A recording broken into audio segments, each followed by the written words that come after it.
Un employé terrifié est couché face contre terre sur le carrelage. Au-dessus de lui, une silhouette encagoulée s'affaire dans un silence de mort, troublé uniquement par le cliquetis d'un mien en plastique serré impitoyablement autour de ses poignets. Nous ne sommes pas dans un thriller hollywoodien, mais sous la lueur crue des néons d'une supérette belge peu avant l'aube. Le braqueur ne panique pas. Il évolue dans les rayons avec une aisance surnaturelle, connaît l'emplacement du coffre, l'angle mort précis de chaque caméra et le moment exact où la caisse déborde de liquidité. En quelques minutes, il s'évapore, laissant la police face à un mystère absolu.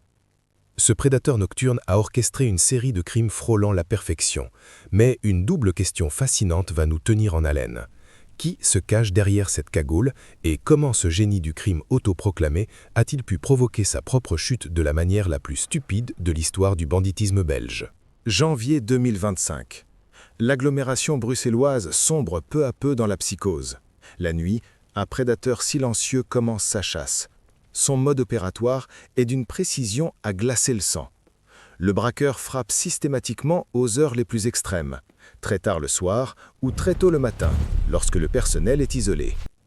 Dès qu'il fait irruption, le scénario cauchemardesque se répète. Vêtu de sombre, le visage dissimulé par une cagoule, il pointe immédiatement une arme de poing vers les caissiers. L'arme est massive, surmontée d'un étrange embout rouge. Ce détail visuel est crucial et terrifiant. Pour les employés qui se retrouvent braqués, l'espace d'une seconde, le cerveau refuse d'y croire. S'agit-il d'une blague? D'un jouet? Mais dans la lueur blafarde des néons, à 4 heures du matin, face à une silhouette muette et menaçante dont on ne voit que les yeux, personne ne prend le risque de tester la théorie. L'instinct de survie prend instantanément le dessus. Le braqueur joue délibérément sur cette confusion psychologique. Sans crier, d'un geste clinique, il plaque les employés au sol. Pour les neutraliser sans laisser de traces ADN, il n'utilise aucune corde sophistiquée. Il sort de simples colliers de serrage en plastique, ces fameux serre-flex noirs que l'on trouve dans n'importe quel magasin de bricolage. Une fois ses victimes entravées, il dévalise les ressources les plus précieuses. Il vide les caisses, rafle les recettes des paris sportifs et s'empare de nombreuses cartouches de cigarettes très faciles à écouler au marché noir. Puis, il disparaît sans laisser la moindre trace. Pour comprendre le casse-tête des enquêteurs, il faut s'attarder sur les cibles. Le braqueur a jeté son dévolu sur la célèbre chaîne Night and Day. En Belgique, c'est une véritable institution, un phare urbain qui reste allumé quand la ville s'endort. Ces supérettes sont le refuge des travailleurs de nuit et des étudiants en fin de soirée. Gérer un réseau d'une telle envergure exige une organisation martiale.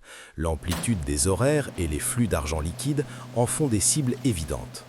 La sécurité y est donc primordiale et redoutable. Caméras haute définition, coffres temporisés impossibles à forcer brutalement et procédures strictes de fermeture. S'attaquer à un Night and Day relève normalement du suicide pour un amateur. Pourtant, notre fantôme encagoulé semble se jouer de toutes ces barrières avec une facilité déconcertante. Au fil des mois, la série noire s'intensifie. 5 succursales différentes sont frappées par cet individu insaisissable. L'incompréhension totale s'installe au sein de la police. Les victimes décrivent toutes le même homme, grand et méthodique, armé de ce pistolet à bout rouge. Les enquêteurs visionnent des dizaines d'heures de vidéos, espérant déceler un faux pas. Mais rien n'y fait. Le suspect danse avec les angles morts. Il encaissipe les rondes de sécurité avec une clairvoyance qui défie l'entendement. Il sait à quel moment précis les caisses regorgent de billets avant le passage des convoyants de fonds. La police fédérale belge est pourtant habituée au grand banditisme, mais ce dossier devient une véritable épine dans le pied des enquêteurs. Des profilers sont consultés, des cellules de crise sont mises en place, et on commence même à éplucher le dark web en imaginant qu'un réseau de hackers revend des informations confidentielles sur la chaîne de magasins. La tension est telle que les employés de la région vont travailler la boule au ventre, s'observant parfois entre eux, persuadés que le gang dispose de complices ou d'informateurs infiltrés à tous les niveaux de l'entreprise. La direction de Night and Day est sur les dents. Les dirigeants sont persuadés d'avoir affaire à un cartel organisé ou à une équipe de professionnels chevronnés. Les braquages s'arrêtent brutalement en octobre 2025. Le fantôme, ayant amassé un butin confortable, décide de se retirer. L'enquête s'enlise inexorablement. Le crime parfait semble avoir été commis. Mais il va commettre une erreur complètement stupide. Au fait, en passant, vous avez pensé à cliquer sur le pouce pour soutenir ma chaîne? Merci à ceux qui le font. Bref, revenons à son erreur. En novembre 2025, un mois après le dernier braquage, l'enquête sur les supérettes est au point mort. Cependant, à plusieurs kilomètres de là, la police de Mons est sur le pied de guerre pour une affaire qui n'a absolument aucun lien avec notre série de vols.